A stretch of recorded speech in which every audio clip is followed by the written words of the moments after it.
ఓం మహాగణాధిపతయే నమః. ఓం గురుభ్యో నమః. ఓం శ్రీమాత్రే నమః. పరమేశ్వర స్వరూపమైనటువంటి జ్యోతిష, వాస్తు మరియు ఇతర అనేకమైనటువంటి శాస్త్రములను మనకు అందించినటువంటి మహర్షులకి నమస్కారం. హయగ్రీవ హయగ్రీవ హయగ్రీవేతియో వదేత్ తస్య నిస్సరతే వాణి జన్హుకన్యా ప్రవాహవత్. అరుణాం కరుణాతరంగితాక్షీం ధృతపాశాంకుశపుష్పబాణచాపాం అనిమాదిభిరావృతాం మయూకైః అహమిత్యేవ విభావయే భవానీం. శ్రీమాత్రే నమః. ప్రేక్షకులకి ఆ లలితాంబిక అమ్మవారి యొక్క అనుగ్రహం పరిపూర్ణంగా కలగాలని మనస్ఫూర్తిగా కోరుకుంటూ మనం ఈరోజు చెప్పుకోబోయేటువంటి టాపిక్ ఏమిటి అంటే శని వక్రత్యాగము. నవంబర్ 16వ తేదీ నుంచి 4.5 నెలల పాటు వక్రత్యాగంలో కుంభంలో ఉంటాడు. అంటే ఇన్ని రోజులు వక్రించున్నాడు, రెట్రోగ్రేషన్ అంటారు. అంటే ఆయనే వెనక్కి తిరగడు, గుర్తుపెట్టుకోండి. ఈ ప్లాంటరీ పొజిషన్స్ ఏవైతే ఉన్నాయో, ఈ భూమి తిరిగేటువంటి విషయం కానివ్వండి, సూర్యుడు ఉన్నటువంటి పొజిషన్ కానివ్వండి, శని ఉన్నటువంటి పొజిషన్స్ కానివ్వండి, వెనక్కి వెళ్ళినట్టుగా సర్క్యులేషన్లో అనిపిస్తుంది. అప్పుడు ఏమవుతుంది, వెనక్కి వెళ్ళినట్టుగా అనిపించినప్పుడు ఆ ఫలితాలు కూడా వెనక్కి వెళ్ళినట్టుగానే ఉంటాయి. ఇప్పుడు ఈ వక్రగతి పోయింది, స్ట్రైట్ అయ్యి ఇక్కడ కూర్చున్నాడు. ఇలా ఉన్నప్పుడు ప్రతి గ్రహము కూడా తన స్వక్షేత్రంలో స్వస్థానాల్లో ఉన్నప్పుడు ఒక్కొక్క భావము అంటే ఒక్కొక్క ఫలితం ఇస్తూ ఉంటుంది. ఆ రకంగా శని భగవానుడు మనకి ఎటువంటి మంచి ఫలితాలను ఇవ్వనున్నాడు, ఏ విషయాల పట్ల మనం జాగ్రత్తగా ఉండాలి, మరియు అదేవిధంగా ఏ పరిహార మార్గం చేసుకోవాలి అనేటువంటి విషయాలు చెప్తుంది. నేనైనప్పటికీ కూడా చెప్పిస్తుంది సాక్షాత్ లలిత అమ్మవారిగా భావిస్తూ మనం ఒక్కొక్క లగ్నానికి, లగ్నం తెలియని వారి రాశి నుంచి చూసుకుందాం. కన్యా లగ్నము, కన్యా రాశి. కన్యవారికి కనుక చూసుకున్నట్లయితే మీకు శని 6వ స్థానంలో ఉన్నాడు. చాలామంది అంటుంటారు, ఏమంటే శని 3, 6, 11 చాలా మంచిది, 10 కూడా చాలా మంచిది. ఎస్, అది ఎప్పుడు దేనికి మంచిది అనేది మనం తీసుకోవాలి. ఇక్కడ ఎవరైనా ఏదైనా ఒక పని చేసేటప్పుడు ఆ పని ఎంతవరకు చేశారో అంతవరకు రిజల్ట్స్ వాళ్ళు ఎక్స్పెక్ట్ చేస్తారు. శని 6లో ఉన్నప్పుడు మీరు ఏదైతే ఒక పని చేశారో అంతవరకు ఉండేటువంటి రిజల్ట్ 100% ఇస్తాడు.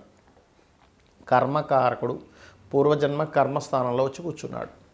కాబట్టి మీరు ఏదైతే చేశారో అది మంచా చెడ, ఇప్పుడు చేసేటువంటిది ఏదైతే ఉందో రిజల్ట్ ఇన్స్టెంట్గా స్పాట్లో ఇచ్చేటువంటి బాధ్యత ఆయన తీసుకుంటాడు. సో కన్యాలగ్నం వాళ్ళు ఈ 4.5 నెలలు మీరు మంచి ఎంత చేస్తుంటే ఇన్స్టెంట్గా మంచి అంత వస్తూ ఉంటుంది. తెలుసో తెలియక అజ్ఞానంలో కొన్ని తప్పులు చేస్తూ ఉంటాం, దానికి తగ్గట్టుగానే ఉంటుంది. అంటే తెలియక చేసిన దానికి కొంత, తెలిసి చేసిన దానికి ఎక్కువగా ఉంటుంది ఎప్పుడైనా రిజల్ట్ అనేది. సో అప్పులు దొరకడం, అదేవిధంగా దూర ప్రాంతాలకు వెళ్ళి ఉద్యోగాల కోసం చేసే ప్రయత్నాలు ఫలించడం, ఫైనాన్షియల్ గ్రోత్ రావడం, ఇవన్నీ శని భగవానుడు మీకు 6లో ఉండి మంచి ఫలితాలు ఇస్తాడు. మరి జాగ్రత్త ఏమిటి అంటే ఇట్స్ వెరీ క్లియర్. మీరు ఎవరితోనైనా ఏదైనా అనవసరమైన గొడవలు, ఎందుకంటే 6లో ఉండే శని మీద కుజుడు దృష్టి ఉంది, అనవసరమైనటువంటి గొడవల జోలికి అసలు వెళ్ళకండి. ఎందుకంటే ఆ గొడవలు చిలికి వాని అది పోలీస్ స్టేషను, కోర్టు కేసులు అంతవరకు వెళ్ళిపోతుంది.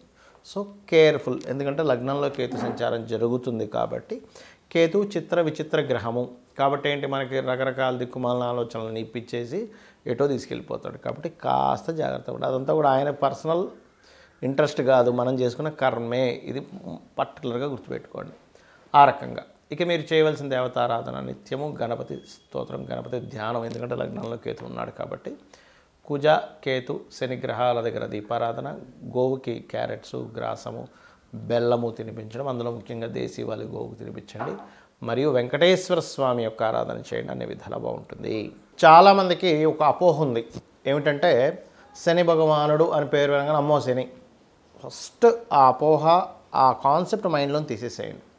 శని అంటే ఎవరో కాదు, నవగ్రహాలంటే ఎవరో కాదు, గుర్తుపెట్టుకోండి. మీ యొక్క ఆలోచన విధానం నుంచి బుధుడు, మీ యొక్క మానసిక స్థితి, పూర్వజన్మల్లో పాస్ట్ లైఫ్లో మానసికంగా ఏం చేశారు, మానసికంగా ఎవరిని ఇబ్బంది పెట్టారు, మానసికంగా ఎవరిని చాలా క్షోభకు గురి చేశారు. Is moon, your moon. అంటే మీరు, చిన్న ఎగ్జాంపుల్ చెప్తాను చూడండి. మరి రేపు పొద్దున మనకి ఎగ్జామ్ ఉందనుకుందాం, ఉదాహరణకి రేపు పొద్దున ఒక ఎగ్జామ్కి అటెండ్ అవ్వాలి. మనం ఇన్ని రోజులు ఏం చదివామో దాన్ని బట్టి అక్కడ అలా రాయగలుగుతాం, దాని యొక్క రిజల్ట్ అలా వస్తుంది. ఓకే, అలాగే మనం పాస్ట్ లైఫ్లో ఏదైతే చేశామో నవగ్రహాల పరంగా, అంటే ఉదాహరణకి రవి సంబంధం అనుకుంది, ఎవరికైనా మనం చక్కగా మర్యాద ఇచ్చాం, ఈ జన్మలో రవి బాగుంటాడు. మానసికంగా ఇబ్బంది పెట్టాము, చంద్రుడు బాగుంటాడు. వాక్కుతో లేదా మన బుద్ధితో మ్యానిపులేట్ చేసి అవసరమాన్ని ఇబ్బంది పెట్టాం, బుధుడు ఇబ్బందికరంగా ఉంటాడు.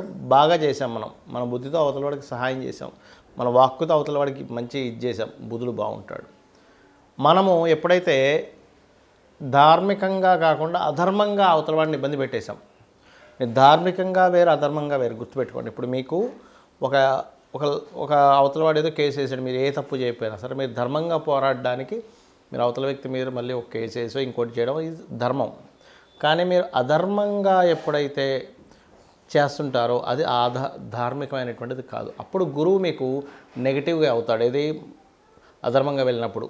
ధర్మంగా వెళ్ళినప్పుడు గురువు మీకు పాజిటివ్గా అవుతాడు మీ జన్మజాతకంలో. అలాగే సంతానం విషయంలో కావచ్చు, సంతాన విషయంలో రవి గురువులు పాడయ్యాడంటే మీరు ఒక పూర్వజన్మల్లో సంతానం సంబంధించినటువంటి బాధ్యత లేకుండా ఎలాగో వెళ్ళిపోయారు. That is the concept. అలా శుక్రుడు అంటే వివాహము, శని అంటే మనకి కర్మ, రాహు అంటే మాయా లేకపోతే ఈ లోకంలో ఉండేటువంటిది, కేతు అంటే మోక్ష సంబంధించిన, దైవ సంబంధించిన, జ్ఞాన సంబంధించిన ఇట్లాంటివన్నీ తీసుకుంటాం అమ్మమ్మ తాతయ్య. అయితే ఇక్కడ మన కాన్సెప్ట్ శనికి సంబంధించినటువంటి విషయంలో మీ కర్మే శని అంటే ఎవరో కాదు, బయట ఎవరో శని అనుకోకండి, మీ కర్మే శని అంటే మీరు చేసినటువంటి కర్మే శని. ఇప్పుడు చూడండి, ఎగ్జామ్స్లో మనం రాసాము, మార్క్స్ వచ్చాయి.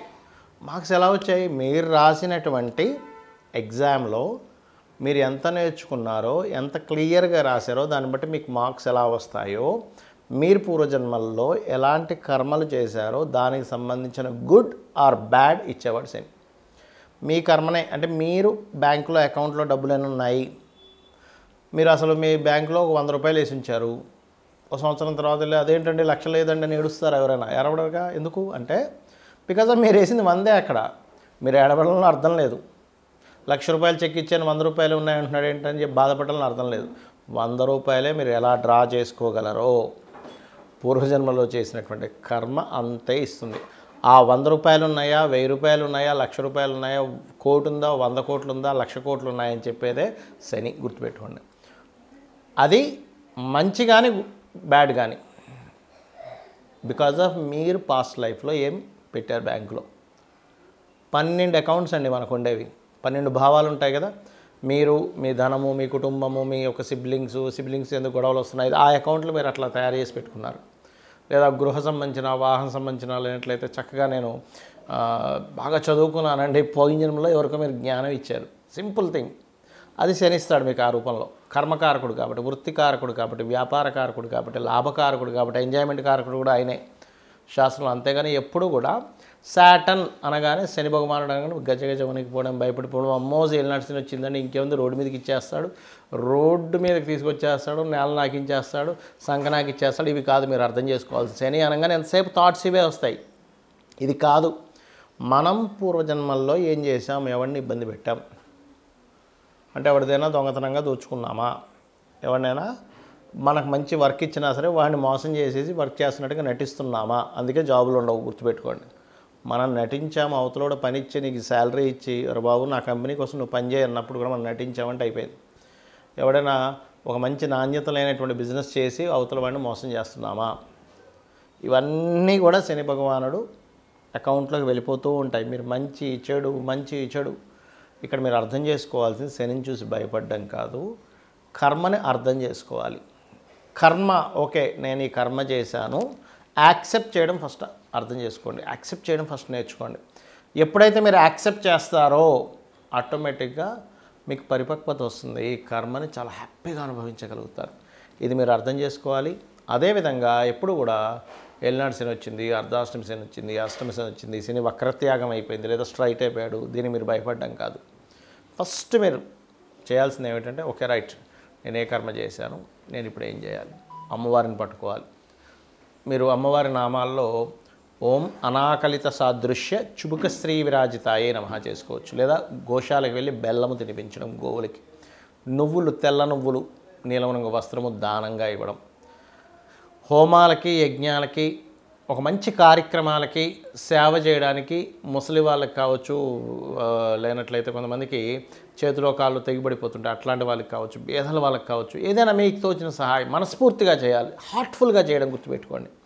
ఏదైనా మీరు దానం ఇస్తున్నా, సహాయం చేస్తున్నా హార్ట్ఫుల్గా చేయండి. మొక్కుబడిగా చేస్తే మీకు ఫలితం రాదు అంటారు. హార్ట్ఫుల్గా చేస్తేనే ఫలితం వస్తుంది. అదేవిధంగా ఓకే నాకు శని వచ్చాడు అంటే నేను దీన్ని హార్ట్ఫుల్గా ఈ పని చేయాలి అనేటువంటి చేయండి. ఖచ్చితంగా మీకు మంచి ఫలితాలు వస్తాయి. మరి ఈ మనకి ఏంటంటే కొన్ని మాసాలు ఉంటాయి. కార్తీక మాసం, కొన్ని ప్రత్యేకమైనటువంటి మాసాల్లో కూడా వెళ్ళి అక్కడ దీపారాధనలు చేయడము, ఇట్లాంటివన్నీ చేయండి. ఖచ్చితంగా మీకు బాగుంటుంది. బాగుండాలని మనస్ఫూర్తిగా కోరుకుంటూ శ్రీమాత్రే నమః.